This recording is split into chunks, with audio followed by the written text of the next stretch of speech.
Hello, नमस्कार दोस्तों।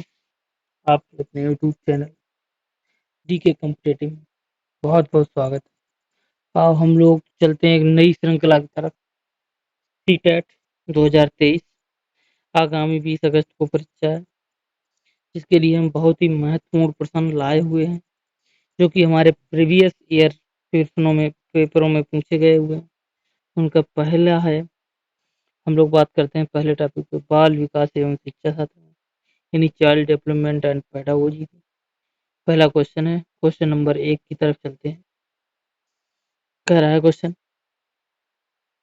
शैशव काल की अवधि क्या है? यानी कि शैशव काल, बच्चा पैदा होने के बाद के समय, यानी कि वो समय जब बच्चा 0 वर्ष से लेके 2 वर्ष के बीच का होता है, उस अवधि को हम शैशव काल की अवधि कहते हैं। Option number B is the answer.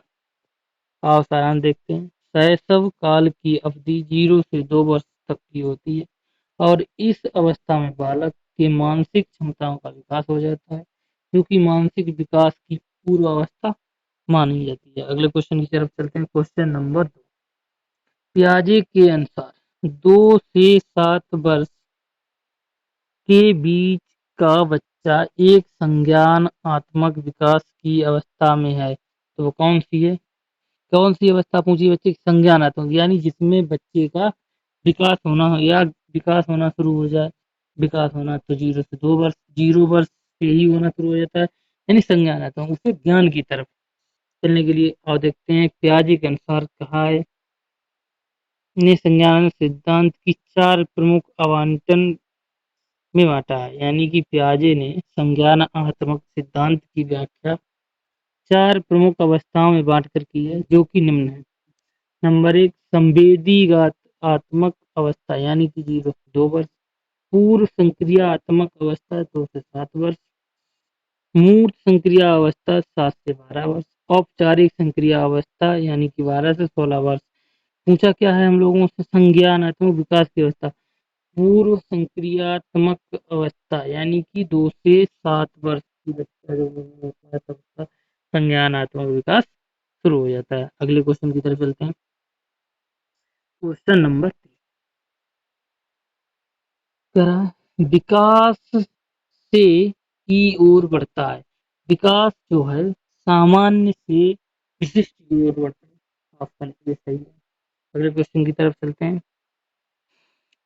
Question number 4, जब वयस्क सहयोग से सामंजस्य कर लेते हैं तो वे बच्चे के वर्तमान स्तर के प्रदर्शन को संभावित क्षमता के स्तर का प्रदर्शन की तरफ प्रगति कम को सुगम बनाते हैं। इसे क्या कहा जाता है? हाँ देखते हैं। ऑप्शन कह रहे हैं, समीपस्थ विकास होता है, सहयोग देना होता है, या सहभागी अधिगम होता है, या सहयोग आत्मक। जब इंसान या जब बच्चा वयस्क की ओर होता है, यानी कि किशोरावस्था को पार करता है, तब क्या करता है? सामंजस्य कर लेते हैं, तो एक दूसरे को क्या करते हैं? सहयोग देने लगते हैं। ऑप्शन नंबर बी सही होगा। सहयोग मिलने पर वयस्क में अंतर्निहित की क्षमता का विकास होता है, वह प्रगति के पथ की ओर अग्रसर होने लगता है। क्वेश्चन नंबर 5 है, नवीन जानकारी को शामिल करने के लिए वर्तमान स्कीम अवधारणा में बदलाव की प्रक्रिया कहलाती है, अनुकूलन कहलाती है, आत्मसात्रकरण कहलाती है, या समायोजन या अहेकांतरित कहलाती है। ऑप्शन नंबर सी, एक क्रिया समायोजन क्रिया कहलाती है। आओ सारांश देखते हैं। नवीन जानकारी को शामिल करने के लिए वर्तमान स्कीमा यानी कि अवधारणा में बदलाव की प्रक्रिया समायोजन कहलाती है। अर्थात जब हमारे मानस पटल पर किसी वस्तु या व्यक्ति या स्थान को लेकर कोई स्कीम बन जाती है, तो उसमें बदलाव के लिए हम अपने ज्ञान अनुभवों के आधार पर उसे इसकी में संयोजन करना पड़ता है, तब जाकर हमारी स्कीम में परिवर्तन होता है। क्वेश्चन नंबर 6 की तरफ चलते हैं। क्वेश्चन नंबर 6 है मध्य बाल्यावस्था यानी कि बीच की बालक की अवस्था में भाषा के बजाय अधिक होता है अहंकेंद्रित सामाजिकृत अहंकेंद्रित जीववादी समाजीकृत या परिपक्व समाजीकृत यानी कि बाल व्यवस्था यानी मध्य के बालक की अवस्था में क्या होता है समाजीकृत अहंकेंद्रित। ऑप्शन नंबर बी सही है। मध्य बाल अवस्था में भाषा समाजीकृत के बजाय अहंकेंद्रित व अधिक होती है। बालक सामाजिक नियमों से प्रेरित होकर कार्य नहीं करता है और अपनी इच्छाओं के सामने दूसरों के इच्छाओं को भी स्वीकार नहीं करता है। अगले क्वेश्चन की तरफ चलते हैं। Question number 7। क्वेश्चन 7 कह रहा है बाल केंद्रित शिक्षा शामिल है। कह रहा है बाल केंद्रित शिक्षा किसमें शामिल है? बच्चों के लिए हस्तपरक गतिविधियों में। ऑप्शन नंबर ए सही है। यानी कि बच्चों की शिक्षा किस चीज में केंद्रित है? बच्चों की शिक्षा बच्चों के द्वारा हाथ से करने वाली क्रिया यानी हाथ से परखने वाली या हाथ से क्रियात्मक गतिविधियां ही क्या कहती हैं बच्चों की बाल केंद्रित शिक्षा है। ऑप्शन देखते हैं।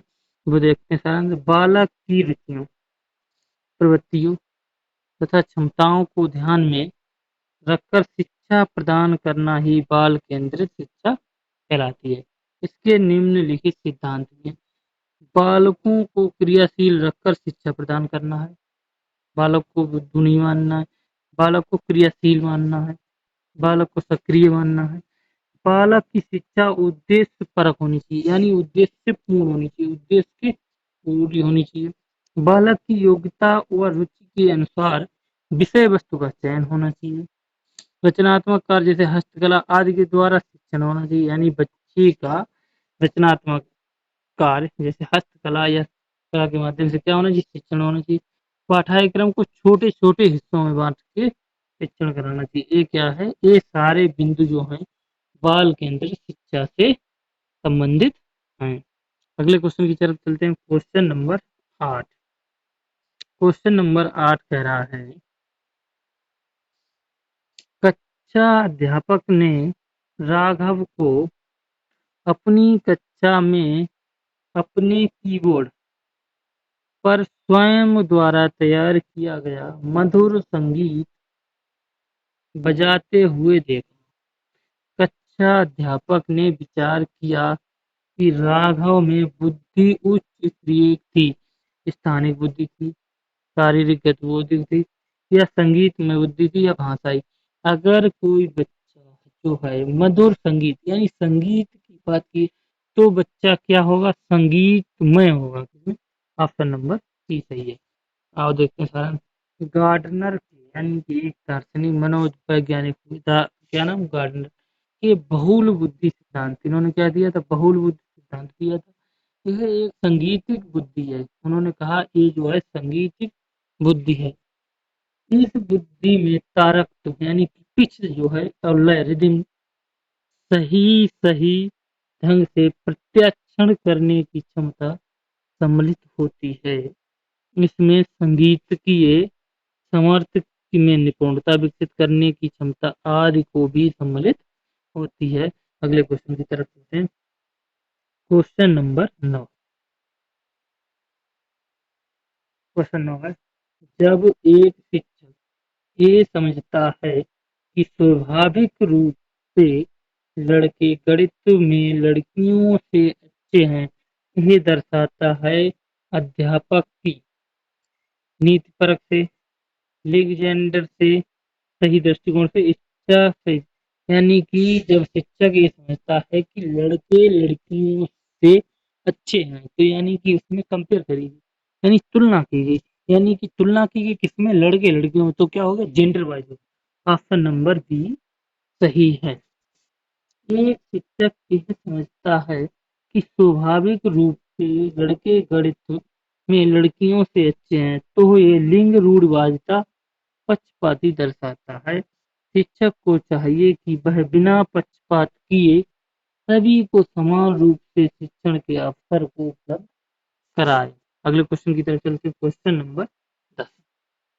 समावेशी शिक्षा मानती है कि समावेशी शिक्षा मानती है यानी सबको समान शिक्षा हो कि हमें को के अनुरूप बदलना चाहिए।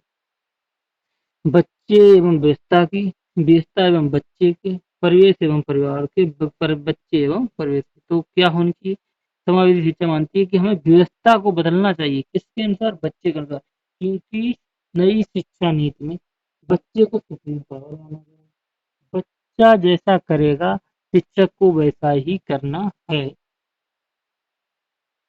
सारांश देखते हैं। सारांश कह रहा है, समावेशी शिक्षा का तात्पर्य है कि हमारी शिक्षा व्यवस्था बच्चों के अनुरूप होनी चाहिए। बालक की आवश्यकता को ध्यान में रखते हुए उसके लिए उपयोगी शिक्षा देनी चाहिए। यानी कि वो शिक्षा देनी चाहिए जो बच्चे के लिए उपयोगी है, यानी जो बच्चा कहे वो शिक्षा, ना कि अपने हिसाब से शिक्षा देनी है। आप लोग भी भावी शिक्षक होने वाले हैं। अगले क्वेश्चन की तरफ चलते हैं। Question number 11। क्वेश्चन 11 करें, बच्चे में ज्ञान की रचना करने और अर्थ का निर्माण करने की क्षमता होती है। इस परिप्रेक्ष्य में एक शिक्षक की भूमिका होती है तालमेल बैठाने की, संप्रेरक की व्यवस्था करने की, यानी सुगमकर्ता की या निर्देशक की। यानी कि बच्चे में ज्ञान की रचना करने का अर्थ या निर्माण की क्षमता होती है, उसे क्या कहते हैं? सुगमकर्ता की। ऑप्शन नंबर सी सही है। आओ देखते हैं। बच्चे में ज्ञान की रचना करने का तथा अर्थ का निर्माण करने की क्षमता विकसित करने के लिए शिक्षक को सुगमता की भूमिका अदा करनी चाहिए, जिससे बालक उनके संपर्क में रहकर अपनी समस्याओं को बिना संकोच किए उनसे कह सके। अगले क्वेश्चन की तरफ चलते हैं। Question number 12। क्वेश्चन नंबर 12 है, इनमें से कौन सी विशेषता प्रभावी प्रतिभाशाली बच्चों की नहीं? यानी कि वो बच्चे जो उच्च विशिष्ट बुद्धिलब्धता के आते हैं उन्हीं के प्रतिभाशाली बच्चे कहते हैं। उनकी क्या करनी? उनकी विशेषता नहीं है उच्च श्रेणी की मानसिक प्रक्रियाओं की, उच्च आत्मदक्षता की, निम्न औषधीय मानसिक प्रक्रिया। ऑप्शन नंबर सी सही है। अगले आगे पढ़ने की जरूरत है। अगला क्वेश्चन नंबर 13 है, पूर्ण वर्ग के सिद्धांत के पूर्व परंपरागत स्तर के अनुसार कोई नैतिक निर्णय लेते समय एक व्यक्ति निम्नलिखित किस तरफ प्रवृत्त होगा? आंसर देखते हैं। अंतर्निहित संभावित दृष्टि, व्यक्तिगत आवश्यकताओं तथा इच्छा, व्यक्तिगत मूल्य या पारिवारिक विश्लेषण।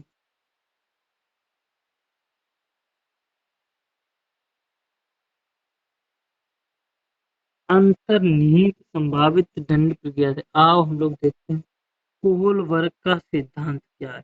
आओ देख लेते हैं सिद्धांत कोलवर्ग का सिद्धांत क्या कह रहा है। कोलवर्ग का सिद्धांत कहता है, कोलवर्ग के सिद्धांत के पूर्व परंपरागत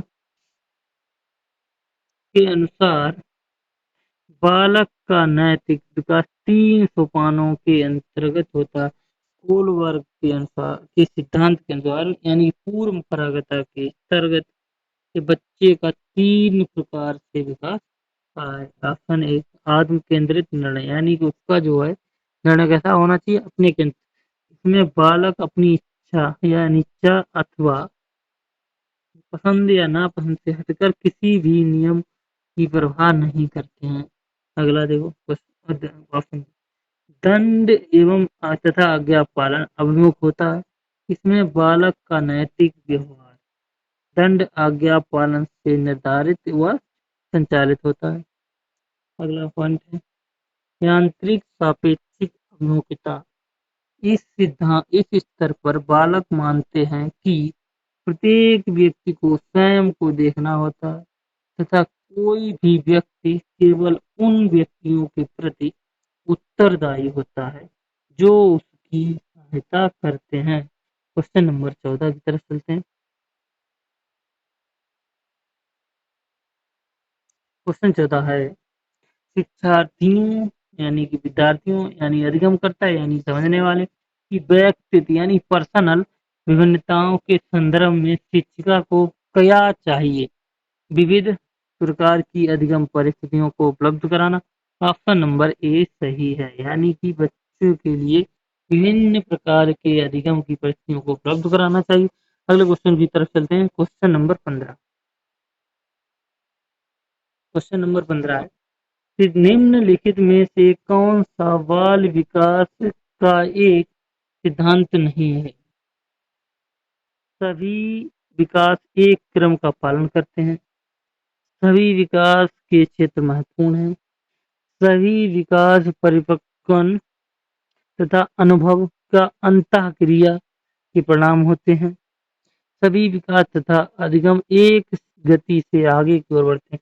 ऑप्शन नंबर डी सही है। अगले क्वेश्चन की तरफ चलते हैं। क्वेश्चन नंबर 16 कह रहा है, निम्नलिखित में कौन सा आकलन करने का सर्वाधिक उपयुक्त तरीका है? यानी बच्चे का करने का आकलन सत्र की समाप्ति संपाद अच्छा समाप्ति कर देना चाहिए करना चाहिए। आकलन शिक्षण अधिगम में अंतर्निहित प्रक्रिया है। आकलन एक शैक्षणिक सत्र में 2 बार करना चाहिए। आकलन शिक्षक द्वारा नहीं बल्कि बाह्य एजेंसियों द्वारा करना चाहिए। ऑप्शन नंबर बी आकलन शिक्षण अधिगम की अंतर्निहित प्रक्रिया है। ऑप्शन नंबर बी सही है। आओ अगले क्वेश्चन की तरफ चलते हैं। Question number 17। क्वेश्चन 17 कह रहा है, निम्नलिखित में कौन सा सृजनात्मक संबंधित है? अवसारी चिंतन है, अवसारी चिंतन है, संवेगिक चिंतन है या सद? यानी कि अवसारी चिंतन जो है जिस सृजनात्मक चिंतन माना जाता है। आप देख लेते हैं सारांश। अवसारी चिंतन को सृजनात्मक चिंतन भी कहते हैं। इस चिंतन में व्यक्ति को जिस तथ्य दिए गए हैं उनमें अपनी तरफ से एक तथ्य जोड़कर वह निष्कर्ष निकालता है। जैसे जली माचिस से भी लोग तरह तरह के होम डेकोरेटर बना लेते हैं।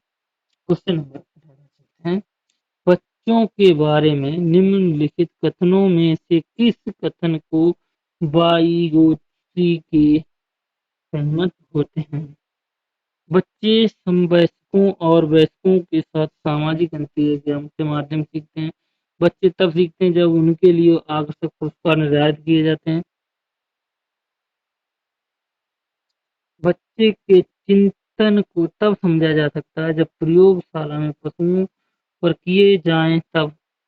बच्चे जन्म से शैतान होते हैं और उन्हें दंड देकर नियंत्रित करते हैं। ये भी गलत, ये भी गलत और ये भी गलत। ऑप्शन नंबर ए सही है। अगले क्वेश्चन की तरफ चलते हैं। Question number 19। 19 नंबर कह रहा है क्वेश्चन, बच्चे क्या हैं? यानी बच्चे क्या हैं? ऑप्शन ए है जिज्ञासु प्राणी। बच्चे जो हैं जिज्ञासु होते हैं जो अपने चारों ओर की जगत यानी कि वातावरण को खोजने के लिए अपनी तर्कों और क्षमताओं का उपयोग करते हैं। ऑप्शन ए सही है। अगले क्वेश्चन की तरफ चलते हैं। Question number 20। क्वेश्चन 20 कह रहा है, बच्चों की त्रुटियों के बारे में निम्नलिखित में कौन सा कथन सत्य है? असावधानी के कारण बच्चे त्रुटियां करते हैं। बच्चों की त्रुटियां उनके सीखने की प्रक्रिया का एक अंग है। बच्चे तब त्रुटियां करते हैं जब शिक्षक साम्य और उन्हें दंड ना देता हो। ऑप्शन ए गलत है, ऑप्शन सी गलत है, ऑप्शन बी देखते हैं और ऑप्शन एक बार डी भी चेक कर लेते हैं क्या कह रहा है। ऑप्शन डी क्या कहता है? कह रहा है ऑप्शन डी, बच्चों की त्रुटियां शिक्षक के लिए महत्वहीन हैं और उसे चाहिए कि उन्हें काट दे और उन पर अधिक ध्यान दे। ए गलत है, ऑप्शन बी इज राइट है। कारण देखते हैं, थर्नडाइक ने सीखने का प्रयास एवं त्रुटि का सिद्धांत दिया, जिसके अनुसार बच्चे त्रुटि करते हैं और जब बार बार प्रयास करके त्रुटियों की संख्या कम या समाप्त करने का प्रयास करते हैं, तब ये स्थिति प्रयास एवं त्रुटि का सीखना कहलाती है। इसलिए बच्चों की त्रुटियां उनके सीखने की प्रक्रिया का एक अंग है। अगले क्वेश्चन की तरफ चलते हैं। Question number 21। अध्यापक को ये सुनिश्चित करना चाहिए कि उसकी कक्षा में सभी शिक्षार्थी को अपने स्वीकृत और सम्मानित समझे। इसके लिए शिक्षक को क्या करना चाहिए? वह कड़े नियम बनाए और बच्चे उसका पालन करें। वो कड़े नियम बनाए और बच्चे उसका पालन करें, ये तो सही। नियम बना नहीं सकता है शिक्षक, कड़े। वंचित पृष्ठभूमि से आने वाले बच्चों का तिरस्कार करे, ये भी नहीं कर सकता। अगले से ऑप्शन को पढ़ते हैं। उन शिक्षार्थियों का पता लगाए जो अच्छी अंग्रेजी बोल सकते हैं, ये भी गलत, ये भी नहीं हो सकता। अगले को चलते हैं। अपने शिक्षार्थियों की सामाजिक एवं सांस्कृतिक पृष्ठभूमि की जानकारी प्राप्त करे और कक्षा में विविध मतों को प्रस्तुत करे। ऑप्शन नंबर डी सही है। अगले क्वेश्चन की तरफ चलते हैं। क्वेश्चन नंबर 22 बस कर रहा है। सुरेश सामान्य रूप से एक शांत कमरे में अकेले पढ़ना चाहता है। सुरेश जो है, जबकि मनन एक समूह में अपने मित्रों के साथ पढ़ना चाहता है। तो ये किस प्रकार के मूल्यों की, अधिगम की, अभिक्षमता की परख, यानी ये भिन्नता जो है अधिगम शैली की है। अगले क्वेश्चन की तरफ चलते हैं। क्वेश्चन नंबर 23 कह रहा है, भारत में भाषिक यानी भाषा में विभिन्नता बहुत है। इस संदर्भ में विशेषकर कक्षा 1 और कक्षा 2 के प्राथमिक स्तर पर बहुभाषिक कक्षाओं के बारे में सर्वथा उपयुक्त। शिक्षार्थियों को अपनी मातृभाषा या स्थानीय भाषा का प्रयोग करने पर दंडित किया जाना चाहिए, गलत बात। विद्यालय में उन्हीं बच्चों को प्रवेश दिया जाए जिनकी मातृभाषा वही हो जो शिक्षा में अपनाई जाए। उन्हीं प्रवेश दिया जाए, ये तो गलत। प्रवेश दिया जाए जिनकी मातृभाषा वही हो जो शिक्षा के लिए अपनाई जाए। आप इसे एक बार रोक लेते हैं अभी, अगले और ऑप्शन चेक कर लेते हैं, उसके बाद आंसर निकालेंगे इसका। शिक्षक को सभी भाषाओं का सम्मान करना चाहिए और सभी भाषाओं पे अभिव्यक्ति के लिए बच्चों को प्रोत्साहित करना। ऑप्शन नंबर सी सही है। बी नहीं होगा भाई, ऑप्शन नंबर सी सही है। अगले क्वेश्चन की तरफ चलते हैं। Question number 24। क्वेश्चन नंबर 24 कह रहा है, क्वेश्चन 24 कहता है, प्रकृति पोषण यानी प्रकृति का पोषण, विवाद और प्रकृति में क्या अंतर है, क्या पर्याय है? हमारे आसपास का वातावरण, जैविकीय विशिष्टताएं, स्थिरताएं और वंशानुक्रम सूचनाएं। ऑप्शन नंबर बी सही है। अगले क्वेश्चन की तरफ चलते हैं। क्वेश्चन नंबर भैया 25। जन संचार माध्यम समाजीकरण का एक महत्वपूर्ण माध्यम बनता जा रहा है। नीचे दिए गए कथनों में कौन सा सबसे उपयुक्त कथन होगा? देखते हैं। संचार माध्यम पदार्थों के विज्ञापन और विक्रय के लिए एक अच्छा साधन है। ऑप्शन ए है। ऑप्शन बी है, समाजीकरण केवल माता पिता और परिवार के द्वारा किया जाता है, गलत, ये भी गलत। जन संचार माध्यमों की पहुंच बढ़ रही है और जन संचार से ऑप्शन सी सही है, फिर ऑप्शन डी पढ़ने की जरूरत नहीं है। अगले क्वेश्चन की तरफ चलते हैं। Question number 26। क्वेश्चन नंबर 26 कह रहा है, बच्चे किस प्रकार सीखते हैं? नीचे दिए गए कथनों में कौन सा प्रश्न में सही नहीं है? बच्चे केवल कक्षा में सीखते हैं, ये भी गलत। बच्चे तब सीखते हैं जब संज्ञानात्मक रूप से तैयार होते हैं। बच्चे अनेक प्रकार से सीखते हैं। बच्चे सीखते हैं क्योंकि वे स्वाभाविक रूप से प्रेरित होते हैं। ऑप्शन बी सही, सी सही, ऑप्शन क्या ए नहीं सही है? तो क्या होगा इस प्रश्न के लिए? ऑप्शन नंबर ए सही होगा। क्या होगा? ऑप्शन ए सही होगा। अगले क्वेश्चन की तरफ चलते हैं। Question number 27।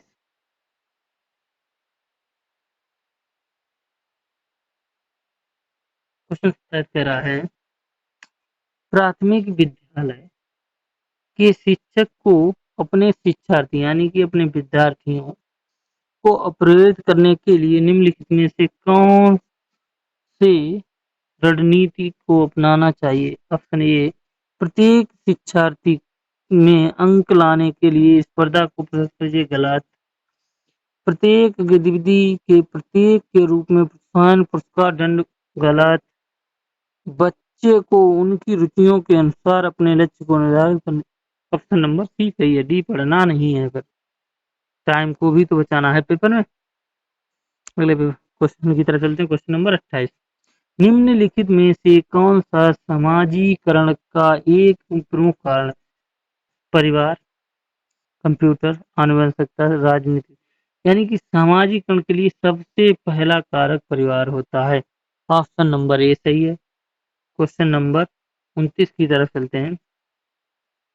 बच्चे को समूह कार्य देना एक प्रभावी शिक्षण एवं रणनीति है, क्योंकि इससे शिक्षक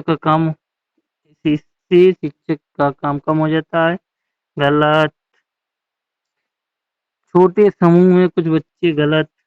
सीखने की प्रक्रिया में बच्चे एक दूसरे से सीखते हैं और परस्पर सहायता करते हैं, ऑप्शन नंबर सी सही है। अगले क्वेश्चन की तरफ चलते हैं।